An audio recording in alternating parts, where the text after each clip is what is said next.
Hi, everyone. Thank you so much for being here. If you can see me and hear me clearly, could you please let me know in the chat so I know that we are ready to start with this live session? Just a thumbs up or yes, we can hear you, and that will be super helpful so I know that we can start. Awesome. Perfect. Thank you so much. Okay, so hello everyone. My name is Carla Plasencia, and on behalf of the student world, I welcome you to this amazing live session that we have for today. So, I'm going to explain to you super fast how this platform works. Here on the right side of your screen, you have the chat. Here, you can let us know where you're watching us from. That will be amazing so we can get to know you better. But if you have any questions, you can type them on the second chat tab. That is a questions tab.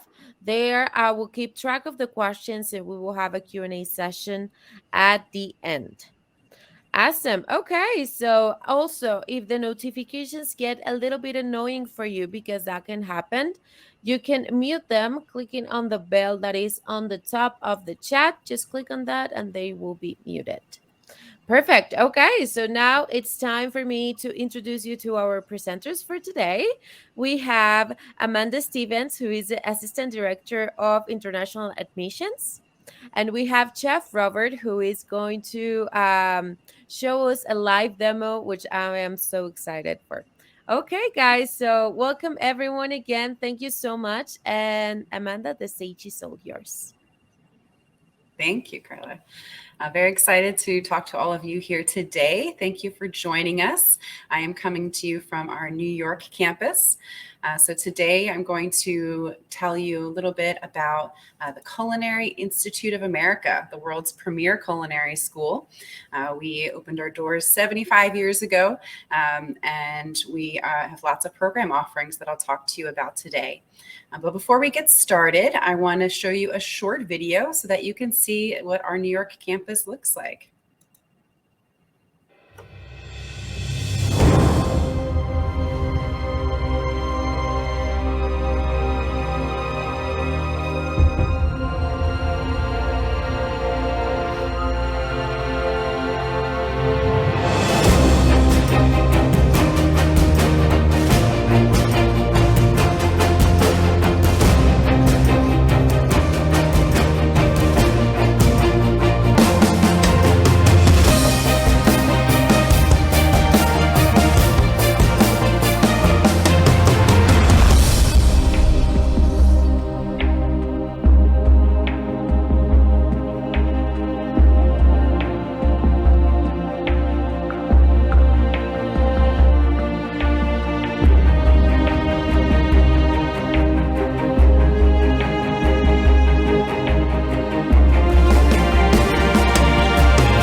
All right, doesn't all that food look delicious?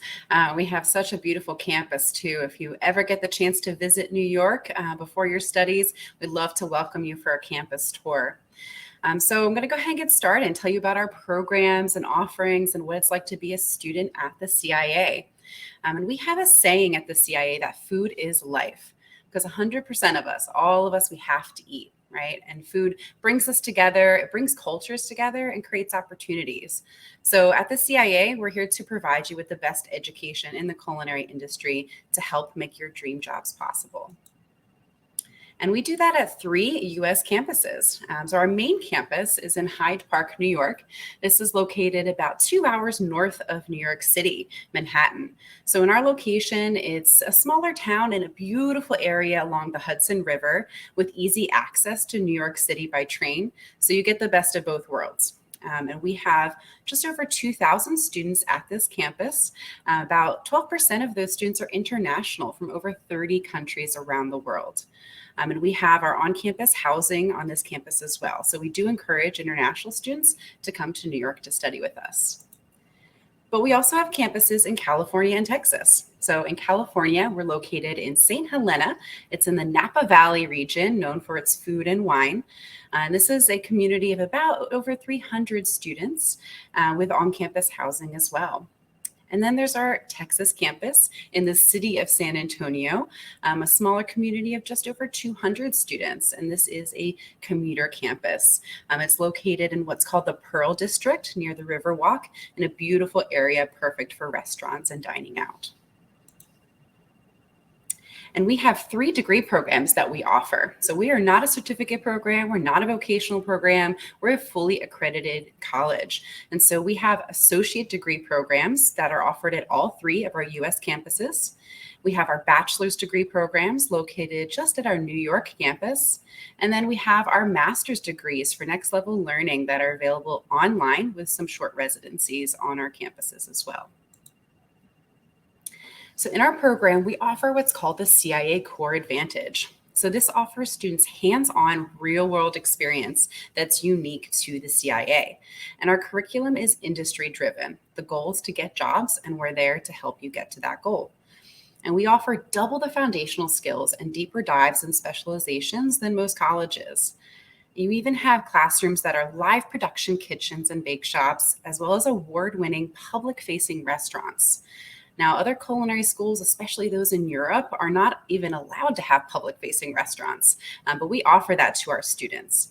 In our New York campus alone, there are 3 restaurants for culinary arts students and our Apple Pie Bakery Cafe for baking and pastry students. So you're going to get real-world experience.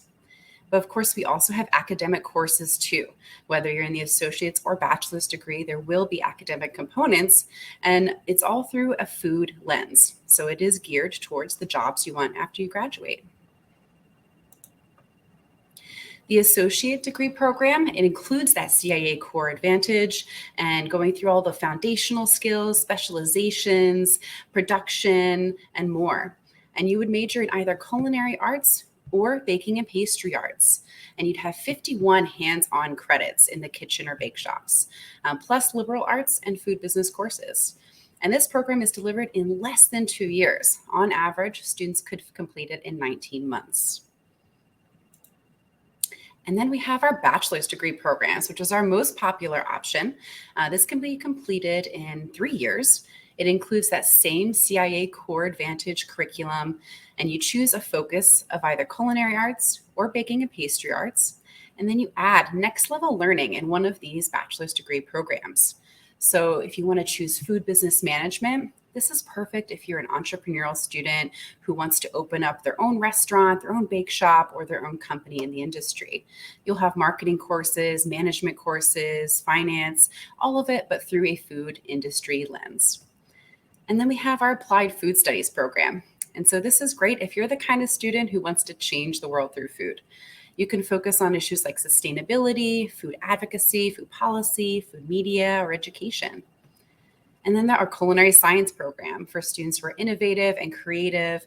You could focus on areas such as research and development. We even have a hospitality management program. And in this program, it has a unique food and beverage core focus where you still have 30 credits of hands-on culinary courses.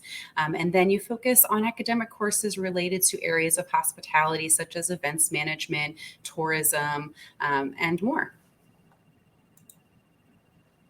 Our bachelor's degrees also offer unique concentration semesters, which could take you off of the New York campus. So for example, if you concentrate on farm-to-table cooking, advanced baking and pastry, or maybe wine and beverages, this could take you to our California campus for a semester. Our Latin American cuisine concentration could take you to our Texas campus. Mediterranean cuisine could take you to beautiful Barcelona. And then we have our Asian cuisine concentration where you'd be based at our Singapore campus and you travel around to other countries in the region like Vietnam, China, South India. And then there are some that are offered just at our New York campus. We have our new African cuisines concentration, Japanese cuisines, and our entrepreneurship concentration as well. So this would give you a full semester to dive deeper into an area of interest to you. So whether you're in the associate's degree or the bachelor's degree program, you're going to have a full internship semester. During this internship semester, you're not paying tuition, even though you're earning credit for the internship experience. You're just focusing on that internship. In fact, we call it an externship because you will leave our campus and get real world experience through this. We have over 2,000 employers that are pre-approved locations for our students. And most of these internships are paid opportunities. Some even provide housing and food stipends. So you're going to earn college credits without paying tuition. You're going to get real world experience to add to your resume. And we have career and academic advisors to guide you and find the best internship for you. And for students who have bachelor's degrees and industry experience, we do offer next level learning in our master's degree programs. So it's designed for busy professionals who are working. They're online programs that allow you to do the work when you need to around your work schedule. And you could focus on food business or sustainable food systems as your major for these online master's programs. They do involve also short week-long residencies to the US to visit our New York and California campuses as well. So you will get some in-person networking experience in the program. No matter what program you choose from, you're going to learn from the best. Our faculty are experts. Of course, we have expert chefs and bakers and sommeliers, but we also have faculty who are experts in areas like anthropology, history, marketing, chemistry, nutrition, and more. And a lot of our faculty are authors as well. In fact, a lot of our faculty have written the books that other culinary schools use, such as The Professional Chef. But if you come to the CIA, you get to learn from the people who wrote the book. And of course, you're going to have a lot of fun too while you're studying with us. We have a lot of on-campus activities for our students, like community outreach days, tons of events that are free for students to watch comedians or magicians or play laser tag. We have dances and karaoke nights and bingo nights that lead to great prizes. But we also have different contests and cookouts. We have cooking competitions on campus. We just recently had our famous chili cook-off. And a lot of these competitions can lead to scholarship or cash prizes, sometimes also bragging rights. So this is a great way to show off your skills and add more things to your resume. We also have trips that are sponsored by the CIA that could take you maybe to see a discounted Broadway show in New York City, or maybe to go whitewater rafting or hiking in the beautiful Hudson Valley where we're located. You could also get involved in one of our many student clubs or organizations, whether it's the student government or multicultural club, a religious organization. A lot of them are about food, of course, but we know our students have other interests too. And so whatever your interest is, we have a club for you. And if you're into sports, we do have a sports team as well. We're known as the CIA Steels. So we do have intercollegiate sports teams where we play with schools in the area. And this would be in basketball, volleyball, soccer, or football, I should say, or tennis. And we also have just for fun ways to get physically involved as well. So we have our open gym with a cardio room, weight room, free exercise room for Zumba or yoga classes. Lots of ways to get involved, have fun, and stay active while studying. And at our New York campus, we do have traditional U.S. residence hall housing available to our students, as well as on-campus townhomes and lodges for students as well. And these housing options include all of the amenities you need, so all of the furniture. We even include a mini fridge and a microwave. So most schools require you to either rent them or bring your own, but we provide those to our students. We also provide free laundry. I don't know any other schools that give free laundry to their students, but you will have a uniform that you have to keep clean and pressed and ready for class. So we give you the resources to do that. And of course, they all have lounges and community kitchens, so you can cook together with your friends or work on homework. And at the CIA, the employers come to you. So we have the food world's largest career fair 3 times a year right on our New York campus. And so we have close to 200 employers that will come here in a fair environment where you can talk to them in person and find those internship opportunities or work opportunities as well. As an international student, you would be eligible for up to 1 year of optional practical training, or OPT for short, that lets you work in the US after your degree program. So this is a great way to find those opportunities. And they always hold job interviews during the week of the career fair as well. So on average, close to 1,000 job interviews or more for our students for you to really interact one-on-one with these top employers. There's also an online portal too with over 200 postings every month, so you can check that and you have access to it forever after you graduate as an alum as well. And there's a lot of opportunities in the industry, things you might not have thought of before. So whether you want to get into restaurant catering, hospitality, maybe food systems and education, research and development, or media. A lot of our alumni are famous and on TV. You could be too if that's your goal. So I encourage students to always look at the options and explore while they're here studying with us to find their dream career. So now we're going to pass it over. We have a special guest here, our very own CIA chef, Robert Tremblay, and he's going to do an awesome food demo so you can learn a little bit and get a taste of what it's like to study here with us at the CIA. So give us just a moment and we'll switch cameras here for you.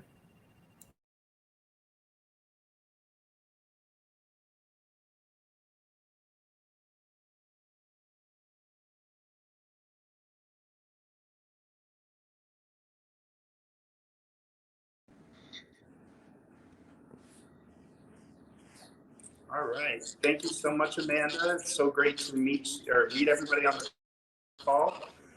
You can turn down the volume on the phone. It might be causing that. All right. So hello again, everyone. My name is Robert Tremblay. I am the Associate Director of Admissions here at the Culinary Institute of America. I am also a 2010 graduate. After graduation, I went on to work at Morimoto in Manhattan. So any of you that are familiar with the show Iron Chef that was on the Food Network, the Japanese chef that competed on that show is who I worked for the first few years out of school. After that, I went down to Baltimore, Maryland, and managed a restaurant called the Blue Moon Cafe, which was on Diners, Drive-Ins, and Dives a number of years ago. And they were most famous for their Captain Crunch French toast. So suffice to say, I've made enough French toast in my life that I don't even like looking at it anymore, but it was an amazing experience nonetheless. And then about 9 years ago, I came back to the CIA and started working in the capacity of admissions, working with students to help realize their culinary and baking and pastry art dreams. So I'm really excited to get to connect with you all and really give you an introduction to how we go about teaching food here at the college. And it's not a process where our students are sitting around memorizing recipes all day. That's not how we approach teaching food, and that's not how we go about building the foundation for our students' success. At the CIA, we focus on technique, so giving students the understanding of the science and procedure that goes into each and every step of the cooking process. From there, we work in an understanding of product knowledge, so being able to identify different types of ingredients,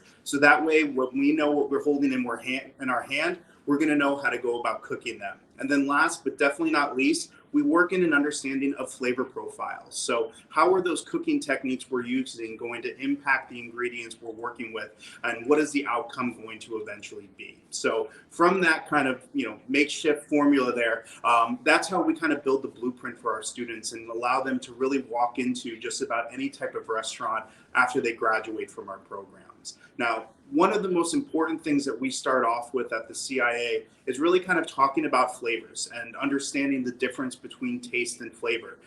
That kind of flavor profiles component that I mentioned before, we spend a lot of time focusing on those areas throughout the entire program.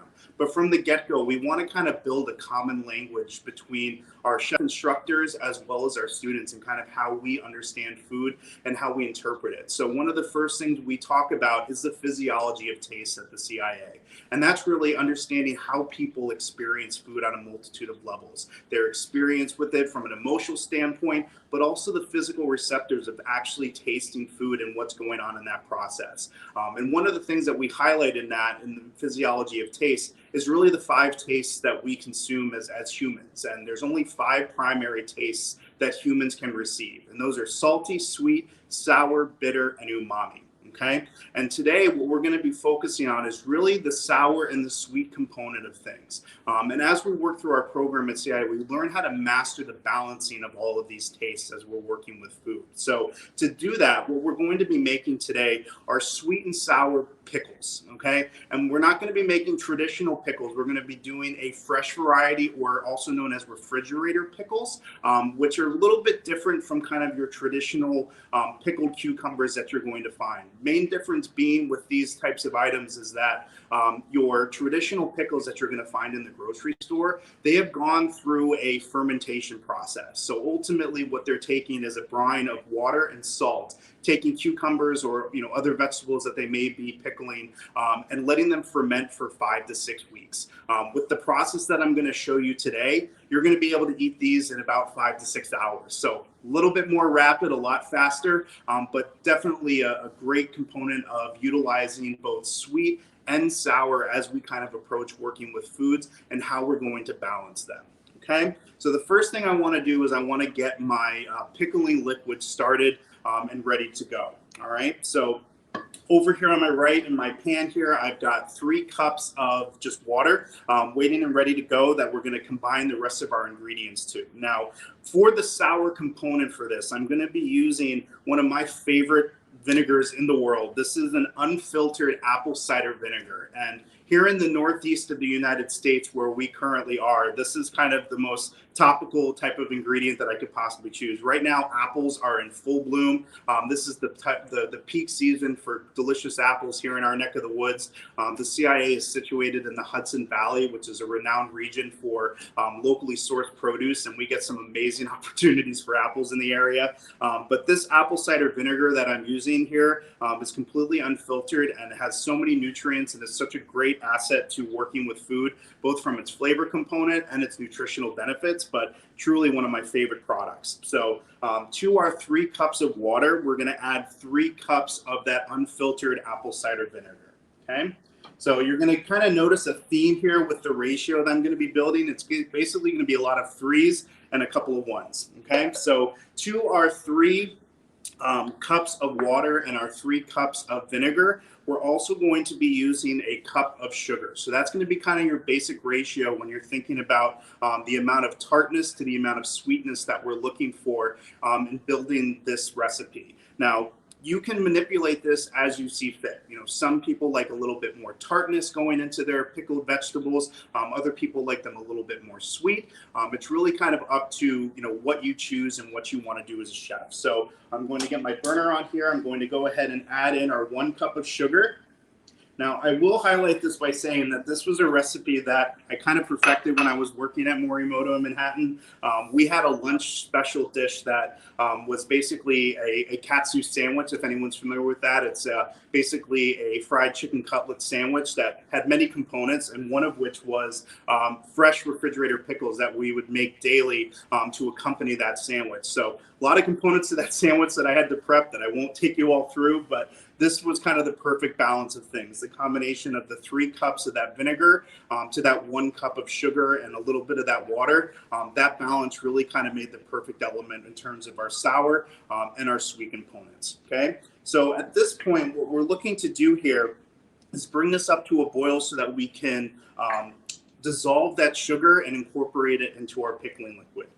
In addition to that sugar, we're also going to go ahead and add 3 tablespoons of kosher salt to this. So we want to balance out that sweetness with a little saltiness. So as we kind of talk through these tastes that I've mentioned, we've already named about 4 of them going into this, but it's really about counteracting them. All of them play off of one another, where you're really going to balance them from taste to taste. So for measuring out this tablespoon of salt, I'm going to do it just by eyesight. And as young cooks, I don't know, for all of you, you may be more experienced than others, but when I was starting out, one of the best tips that I would receive from one of my chefs was, in terms of measuring things out, he said, take a tablespoon and pour that into the palm of your hand so you can see what an actual tablespoon of salt actually looks like. And then try to grab that amount out of your hand as you're working with it, so you can get a feel for how much things are, and you don't waste any time, especially when you start to move into working in restaurants and you're working on the line.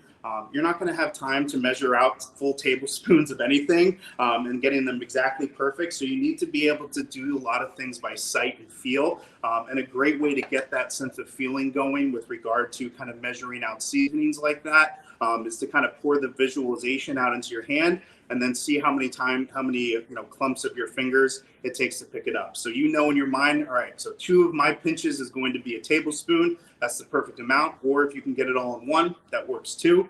But it's really all about working as efficiently as possible as you can. Okay.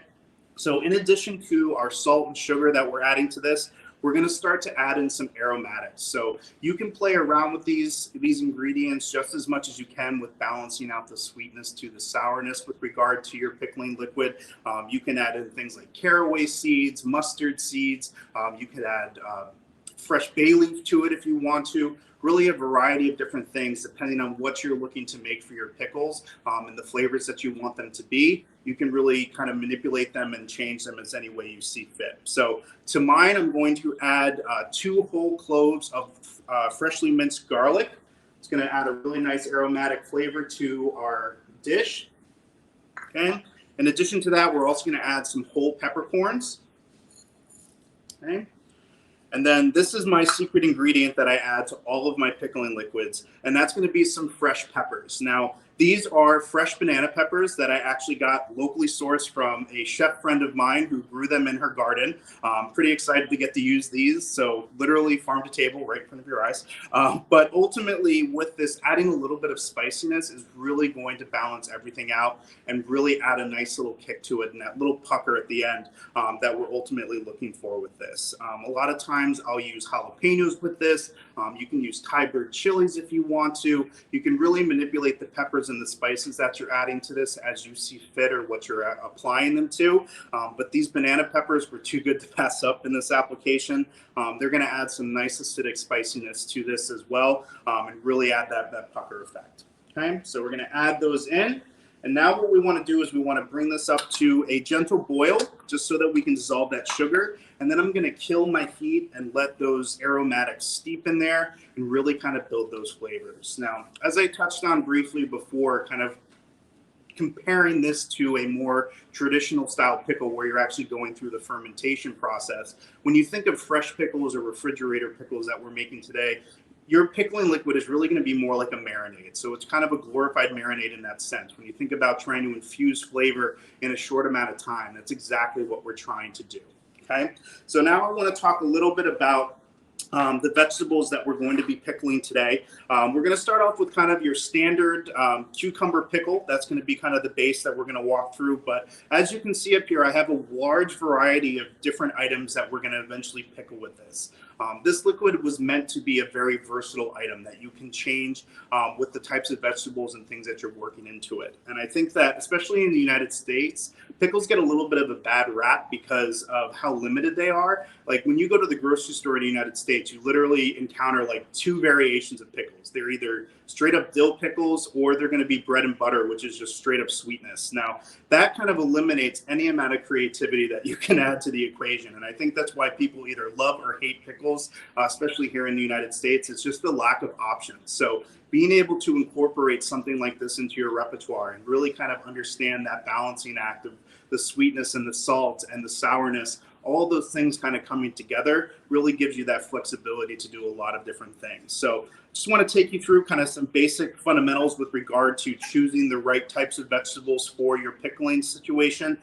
For the cucumbers especially, I'm going to be using Persian cucumbers for this. You can also use English cucumbers. Those are a great option also. But essentially what you're looking for is a dense, seedless type of cucumber. Reason for that is if you use kind of a standard cucumber that has all those seeds inside, has a lot of surface area and even more water space in there if you understand what I mean when you cut into a cucumber. All that surface area really causes them to kind of wilt when you put them into the pickling liquid. Using a nice seedless cucumber like the Persian or the English cucumbers are really going to allow them to stand up to that brine that you're going to put them in and really maintain that nice crispy element to the cucumber itself.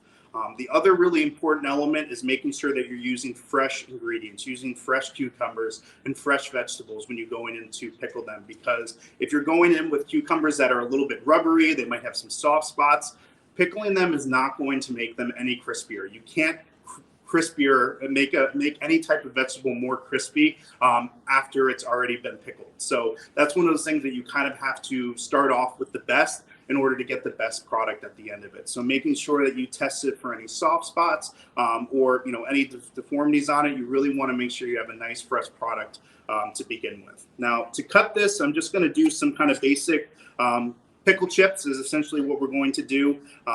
When I was in Morimoto, and we were doing a lot more than these than I'm going to be doing today, we would use a mandolin just for that uniformity's sake. But I think for a lot of young cooks starting out and people looking to be really serious about this industry is when you get the opportunity to do hand cuts on things, always take that opportunity because it's all about repetition with regard to your knife cuts and perfecting them over and over and over again. And if you're kind of new to the kitchen, starting off with a cut like this is a great way to introduce yourself to the proper mechanics of how to properly hold the knife, how to work with your hands, because they're very easy to cut and it's just a great introduction to it. So first and foremost, comes with the grip of your knife, and that's making sure that you choke up on the handle. You don't want to be holding your knife down here and kind of going at it like that. You want to take assured control over your knife, and you want to kind of hold it like a pencil so that you have it between your thumb and your index finger. So that way you have as much control over your knife as possible, and it really becomes like an extension of your hand. Okay, so I'm just going to go through and cut down some chips here. Now, as I'm cutting these, I'm actually using the knuckle of my middle finger as sort of a guide.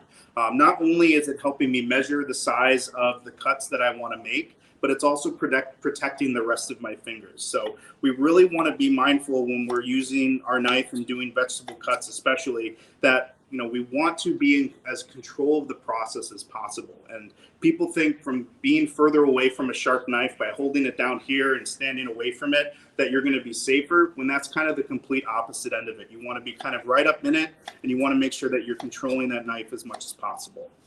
Okay, perfect.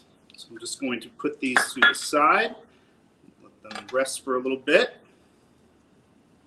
Okay, and then in addition to our cucumbers, we're also going to be adding some fresh onion to this. So we're going to do a combination of cucumbers and Spanish onions here in this dish that's really going to have just some great characteristics. The onion's not only going to get pickled itself, but it's going to also add some nice aromatic flavors to the cucumbers as well.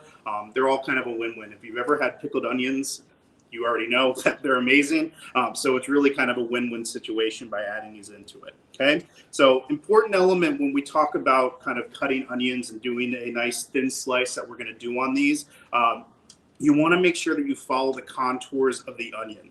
A lot of first timers or early on, you kind of cut straight down on it and think that that's going to produce the right type of shape. But if you do that, you're going to end up with sort of this oblong shape, and that's not what we're looking for. You want to follow the contours of that onion so that you end up with even thin strips. So you can see I come in here on an angle, and I end up with a nicely thin slice of onion. So we're just going to follow that contour right around, just like that. Again, using my fingers as my guide, not only for the measurement, but to protect my other fingers. And there you have it. Perfect, thin, beautiful, thinly cut onions for those strands to go in with our cucumbers. So again, it's all about controlling that knife, having that balance, and making sure that you're using your hands to kind of guide yourself through that process. Okay, I'm going to set these to the side. Our pickling liquid is coming together really nicely. It's just about to come to a boil, and I'm going to kill the heat on that. Okay.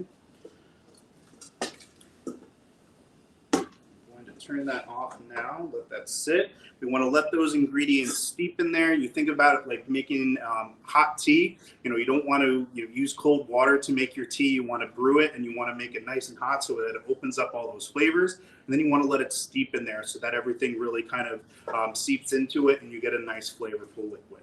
Okay. So the next step in the process, and this is probably one of the most important steps to include, and that is we're going to actually salt our cucumbers and our onions and let them sit for a little bit. Okay, so I'm going to put them into the strainer here. Okay, and I'm just going to sprinkle a bit of salt in here. You don't need to be too precise. You just want to make sure that you cover it a bit. We're going to rinse this off eventually, but you really just want to make sure that you add enough so that it gets everything coated. And then we're going to mix this up a little bit. Now, we're doing this for a few reasons. First reason is the salt is really going to act as a preserver in a lot of ways. Salt is used to preserve a lot of different things, but ultimately it's going to preserve the color of our cucumbers. That salt is going to lock in that fresh green color. It's not going to turn them brown once they get into the liquid. They're going to hold that nice green color. It's also going to add some flavor. So we want to season those cucumbers to make sure that they hold that flavor throughout the entire brining process. It's not only going to be just from the liquid, but we want that seasoning in there to make sure that we get that additional flavor. And then last but definitely not least is that we want the salt to pull out some of the water from our cucumbers and those onions. Cucumbers are like 99% water, I'm pretty sure, in terms of its makeup. So when you think about all that moisture going into your pickling liquid, if you go into that liquid straight up without using any of the salt to pull out that excess moisture, you're going to end up diluting that liquid in no time, and you're going to end up with pickles that are a lot less flavorful than they probably could be. So what I'm going to do with these is I'm going to set them to the side, let them sit with that salt on them for about 30 to 45 minutes. And I have the bowl underneath my strainer so that excess moisture can kind of have a place to go after it seeps out of the vegetables themselves. But most important part is to give it that time to let that happen. Now, after we have let them sit and that salt has done its trick, we're going to rinse them off, and then I want to lay them out onto a sheet tray or a cookie tray with some paper towel. Let it dry. I usually will put them in the refrigerator, let them sit kind of in the open air, and really let them get nice and dry to get that excess moisture out of them as much as possible. So that way we're letting our pickling liquid be the star of the show. Okay. So I'm not going to make you sit with me for a half an hour while I let that do its thing. So I already have some that I prepped ahead of time that are ready to go. What I'm going to do is I'm going to go ahead and get them into a nice little jar here. Now, this is an important step in the process, and that's choosing the right vessel that you want to use for your pickles. Now, you can obviously use a plastic container if you want to, but the risk you run with that is if you're planning on using that plastic container for really anything else after you start to pickle in them, you're going to run into some carryover flavors with that. Plastic is very porous, so it's going to take on the smells and the flavors and the tastes and all that stuff from whatever you're putting into it. So storing like any type of aromatics like onions or garlic in plastic or the pickling liquid itself, it's really going to set some off flavors and could spoil some other foods later on as you use it. So if you're going to use a plastic container, make sure that you use that for the same thing each and every time. But for me personally, the only vessel worth using is going to be a glass jar. I have some mason jars here that we're going to use that really serve a lot of different purposes. Not only are they a great vessel to pickle in and store other things in, but they look great. You can use this as decorative work. I give these out as gifts and things like that to my friends and family around the holidays. Really a lot of unique things that you can put together, but using a nice glass container like this is a great place to start. Okay, so we're just going to do a little small batch here. I'm going to use these pickles in my larger jar later. So I've got a lot of pickling to do later on today, but I'm excited. It's a good time of year to have pickles. So we're going to get those into our jar. Okay. I'm going to set our new batch over to the side. I already have some liquid that I made earlier that I cooled down in the refrigerator. And really what I like to do is make my liquid the day before, let it sit in the refrigerator overnight, let it get nice and cool. So that way when I add it to my vegetables, it's not roaring hot and it's not going to cook or steep the vegetables. We don't want to do that in this instance. We want them as raw as can be. So that way when we put that liquid in, it's all there to absorb and really work within the vegetables. So what I'm going to do is just ladle a little bit into our, I'm going to say cute little jars because I really like these. Okay.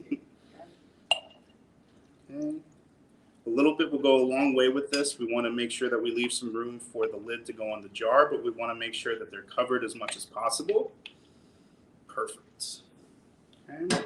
So we have now our cucumbers and our onions, which look great. But I've also got a variety of others that I want to do as well, because like I said in the beginning, this is a really versatile type of product. It's not going to just simply be limited to making pickled cucumbers, which is sort of what we're limited to in our grocery stores a lot of times. But I will use this pickling liquid on just about anything. The only time that I will really change up my recipe is if I'm trying to pickle something like beets or something like that that already have kind of their own characteristics going into them. For pickling beets, red beets, what I'll usually do is red wine vinegar instead of the apple cider vinegar.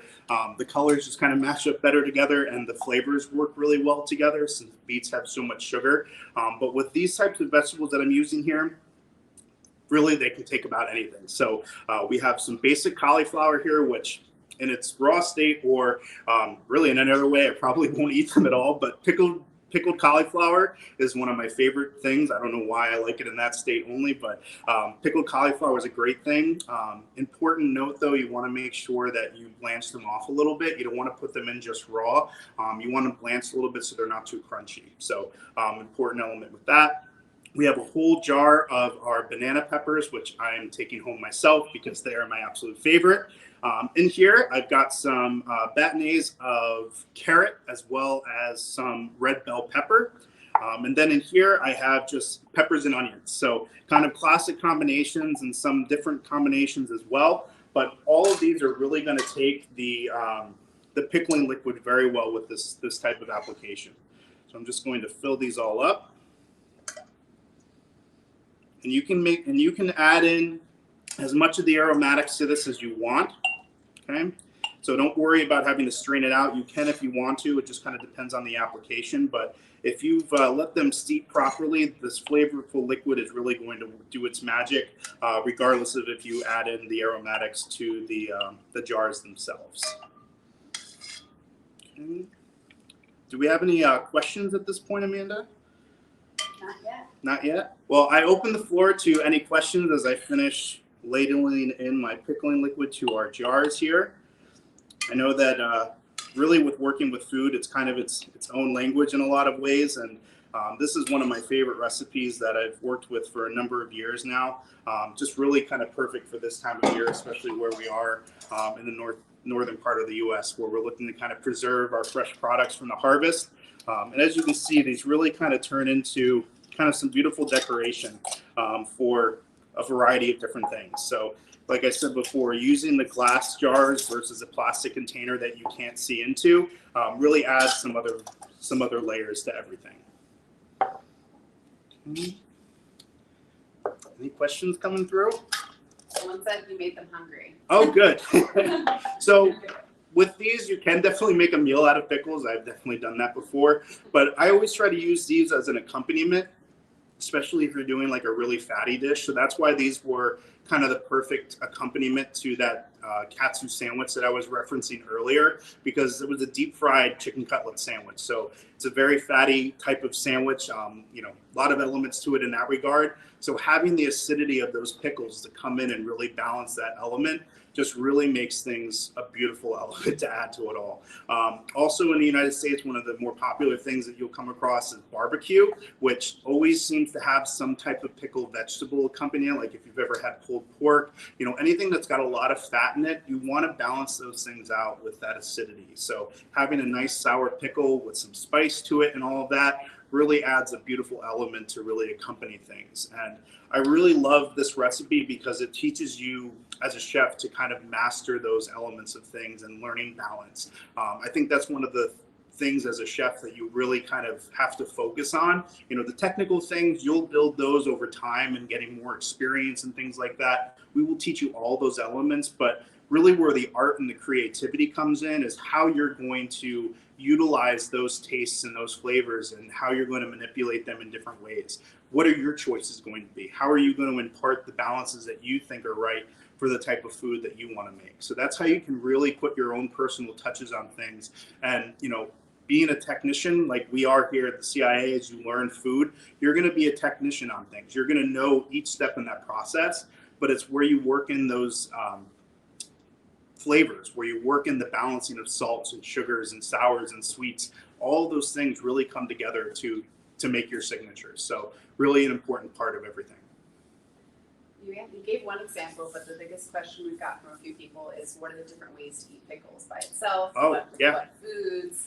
Yeah. So I definitely eat them by themselves. They're really a a low calorie type of snack if you're, if you like that type of tartness. But like I said, kind of using them in a variety of accompaniments. I've used them to go along with like that katsu sandwich, like anything that's going to be fried, anything that's going to have a lot of fat. So like braised meats, like serving this with a braised pork shoulder is really going to be a beautiful thing to accompany it. Even using just the pickling liquid to kind of go with a coleslaw to balance out something that has a lot of mayonnaise in it, or anything where you're making a salad dressing. I would use this as like my vinaigrette. Just add a little bit of olive oil to it, and you have a perfect balance to be able to make a vinaigrette. So anytime you're trying to counteract fat in some way where stuff tastes either greasy or just too heavy, you can always cut it with something acidic. So that's where this pickling liquid or the pickles themselves can really be a great catalyst to balance out a plate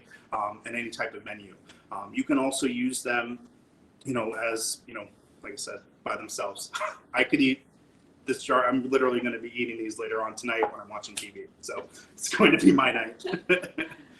There's a question here for you, Chef Tremblay. What was your specific major? What did you study? Sure.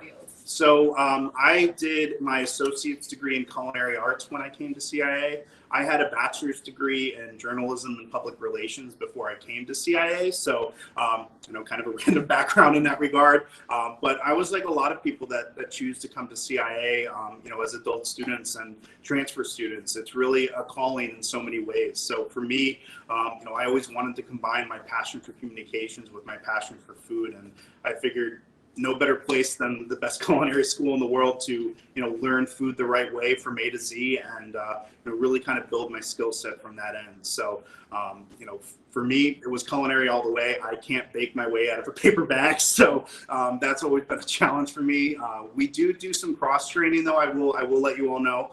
We do 3 weeks in the opposite subject. So if you are a baker, you will spend 3 weeks doing culinary arts here. And also for culinary students, you'll spend 3 weeks in baking and pastry. So, I got my C+, and I was very, very proud of it. But, there's definitely, some components within this that, I stuck to my culinary side.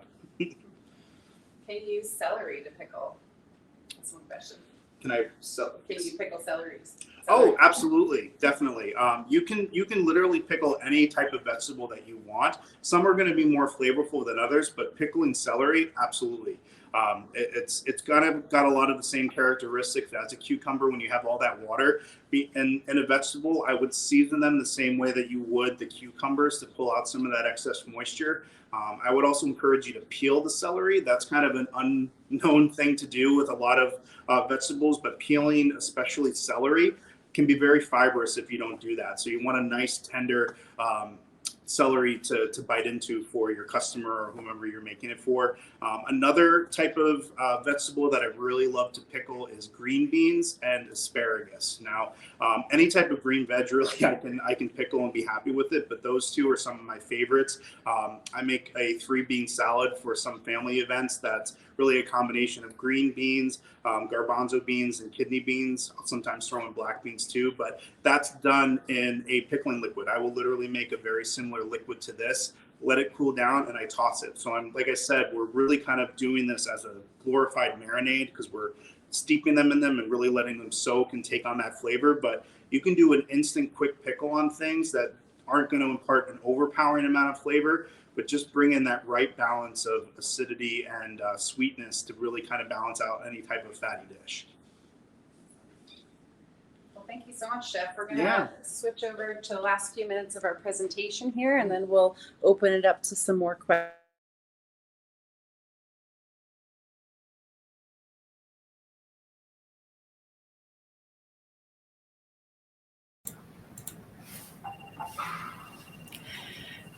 Okay, what an awesome demo by our chef here. If you are interested in learning about how to study with us here at the CIA, we have a very simple application process, and we have 3 start dates each calendar year. So our next start date is this January 4th. We are still accepting applications if you're able to submit this week. We have then our April 25th start date and then September 6th. So 3 start dates each year, 3 semesters each year for students. We have our very easy online CIA application. We are also on the Common App if you're using that to apply to various schools. And the process, once you submit your application, and at the very end, I'll give you a code that will waive the application fee at the CIA if you're interested in applying. But once you submit, you will send your official transcripts to us. So we need minimum high school transcript and high school degree to start with us at the CIA. If you have a bachelor's degree, send us that. You might be able to have some transfer credits come in, and we can talk to you about that as your admissions counselor. Then you'll want to send your statement of purpose essay. And this is your chance to have a voice in the application and tell the admissions committee why you feel you'd be a good fit here, any experiences that you've had, your passion for the industry. We don't require prior experience to study with us at the CIA, so keep that in mind. We'll also need a letter of recommendation. And this could be anyone who's not a family or friend, teacher, maybe an employer if you have worked in restaurants. And if you have one of our alumni write your letter of recommendation, you get an automatic one-time $1,000 alumni referral grant. And our alumni are everywhere, all over the world. So we'd be happy to help you connect with some of them if needed and give them a little bit idea of your goals to help you with that. And then for some students, we'll require proof of English proficiency. So this would be in a form of an exam, so like the IELTS exam or TOEFL, and we accept a number of others as well. So talk to your admissions counselor about which one's best for you. There are some cases where we can waive proof of English proficiency. We'll usually need to see your transcript to determine that, or it might be based on your country and native language. So again, talk to your admissions counselor so we can help you decide if you meet the waiver qualification. And then for visa purposes, to study in the United States, if you're not a U.S. citizen, you would need to show proof of financial support for up to 1 academic year. And this would allow us to send you the document that you need to get your student visa. So once we have all of your documents, you'll have a decision in just a couple of days, in business days. And once you're accepted, you'll pay an enrollment deposit to save your seat in the program. It goes towards your tuition, and that allows us, again, to submit to you the I-20 document that you need to schedule your F1 student visa interview. So we're there to help you every step of the way. You'll have a personal admissions counselor. We could help you through email, through WhatsApp, through Teams video call. So whatever your need is, we will be there to help you along the way. So here's information for our admissions office. You can email admissions@culinary.edu to connect with your personal admissions counselor. And here is the application fee waiver code. So when you go to apply now and you submit your information after creating your account, at the very end, it will ask for a $50 application fee. But if you put in apply to 3, that will waive that application fee for you so that you can submit it at no cost. So at this time, we still have a few minutes here. I'd love to open up to any questions that you have for either me or for Chef Robert.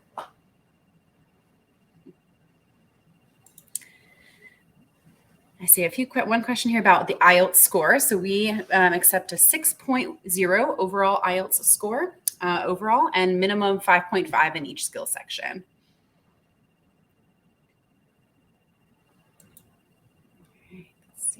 Can we study both culinary science and hospitality management? So unfortunately, you do have to choose one bachelor's degree, especially because the hospitality management program functions a little bit differently than our 3 other bachelor's degree programs. So what I suggest is connect with us and your admissions counselor, and we can share with you the course catalog for each program. So you can see the classes that you take and the types of careers that can come out of each bachelor's degree program. And that will help you to then figure out which bachelor's degree is best for you. How much finance do we need to show? So for your I-20 purposes, so this is not a CIA requirement. This is a U.S. immigration requirement for your visa, and they require that you can show up to 1 academic year of financial support, which includes all of your expenses, since your visa type is to study and not to work. So this would have to cover tuition, fees, estimate of meals, estimate of housing, personal expenses, books, supplies, everything that you might need. So that would be $55,000 US for 1 academic year. And that's not the billable total, but that is the total that you or your sponsor, anyone who will be funding your studies, will need to show on financial documents or a bank letter just to show the U.S. government that you have that money to fund yourself and take care of yourself during your studies. But the billable total per semester for tuition, fees, meals, and housing is about $24,000 per semester. We do offer scholarships for international students. There are 4 opportunities. One of them is our merit scholarship. And this would be based on your grade point average. So if you have a minimum GPA of 3.0 out of 4.0, which is the US grade point scale, then you're automatically eligible for the merit scholarship. Now, we will do the credential evaluation in-house in our admissions office, so you don't have to do that or pay to do that. So we'll convert your school, your country's grading scale to the US grading scale if need be. And if you have a minimum 3.0, you'll be eligible. The higher your grade point average, the higher your scholarship opportunity. We also have that alumni referral grant that I mentioned. So if an alumni writes your letter of recommendation, then that is an automatic $1,000 one-time scholarship. And then once after you're admitted, you'll have access to a platform called the Chef platform. And this has a number of different scholarship opportunities that you'll have access to throughout your studies. And they're updated each semester. So you can apply for any of those that you're eligible for.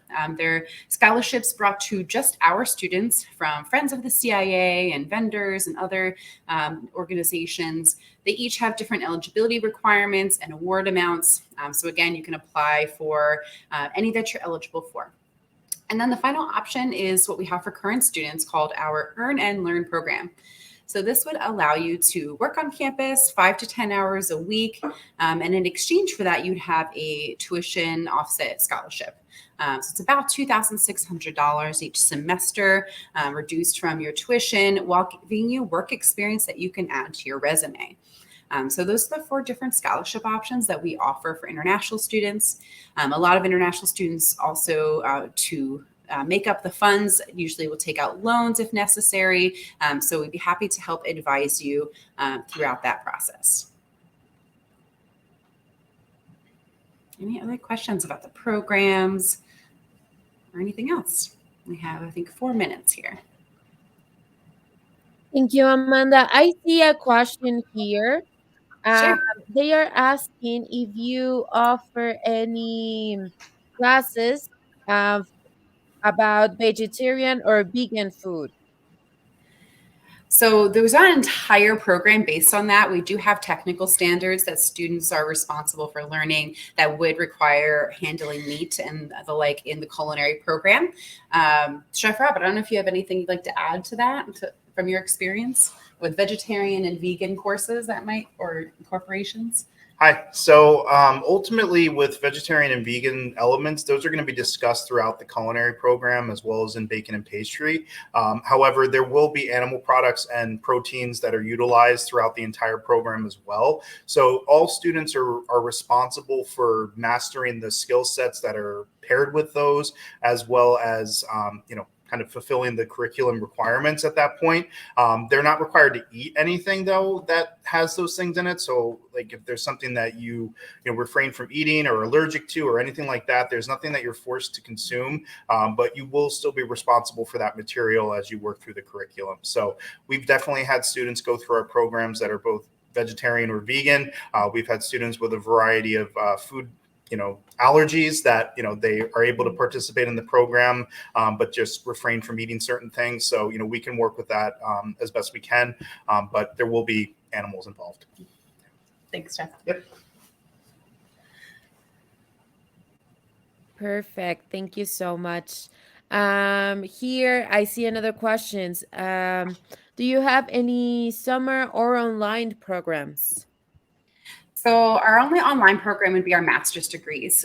So this would be if you have a bachelor's degree, and especially for those with industry experience, there are short week-long residencies that would take you to the U.S., but the rest of the program's online, asynchronous, but it's not based on the hands-on cooking classes. So it's not like watching Chef Robbie doing demos all day. It's not that kind of online course. So it's focused on food business or sustainable food systems. We do have a certificate program program, this is not online, but the certificate program would be our shortest duration program located at our New York campus, and it's 2 semesters long. This is an M1 visa program, though, so that means students don't have an internship or OPT opportunity, but it would be a 2-semester certificate program. In terms of summer programs, we do have 3 semesters each calendar year. So we don't have a program that's just in the summer, but some of our semesters overlap summer. They'd be incorporated in our associate or bachelor's degree programs. Perfect. Thank you very much. I see here some questions about the 55,000. So I think that they are a bit confused between Sure. the tuition fees and Right. what they need to prove for the visa. So can you clarify that a little bit? Absolutely. Yeah. So the 55,000 is what needs to be demonstrated in order to get the visa. So you don't need to pay that amount up front or at once, but either you or your sponsor. So if your parents or a family member or friend or your company, if they will be paying your studies as your sponsor, or if you're self-sponsoring, then you or your sponsor would need to show financial documents that say you have those funds in some capacity in a easily accessible format. So like your banking, your checking or savings account, or certificate of deposit, for example, or a letter from the bank showing you have minimum those funds in your currency, and we would convert that to USD. So that you need to show that you have that amount, but it's not the billable amount. You only pay, before you arrive, you only pay $400 as a deposit that goes towards your tuition. And then before you arrive, you'll pay your first semester bill, which would be for tuition, fees, health insurance, a meal plan. And then if you opt to live on campus, it would include on-campus housing as well. So an estimate of that would be about $24,000 per semester. We do have payment plans with the finance office. If you need to work out a payment plan with them, we can talk about that as well. And our enrollment office can also provide you with a detailed amount of what to expect in your first bill as well. So I hope that helps clarify things a little bit. Thank you so much, Amanda. Okay, guys. So I guess those are all the questions I see. I don't know if you see any other questions, Amanda. I think that's pretty much it. I will Yeah. put in the chat here our admissions email again for you. And we Perfect. do have that application fee waiver code if you decide to apply. If you just want more information first, send us an email. We could schedule a virtual one-on-one call with you if you'd like. And we're really happy you were able to watch with us today. Awesome. Thank you very, very much, Amanda and Chef Robert, for your time and for sharing with us all this amazing information and the amazing demo that we just saw. Just everyone, this live session has been recorded. So if you want to rewatch it, you will be able to do so in the Student World YouTube account. And also, I just want to thank everyone for being here today, for sharing with us a little bit of your morning or afternoon, depending on where you are in the world. Thank you so, so much. And thank you, Amanda and Chef Robert, for being here with us today. Thank you so much. Hope you have a great morning, afternoon, evening. Thank you. Thank you, everyone. And see you next time. Bye.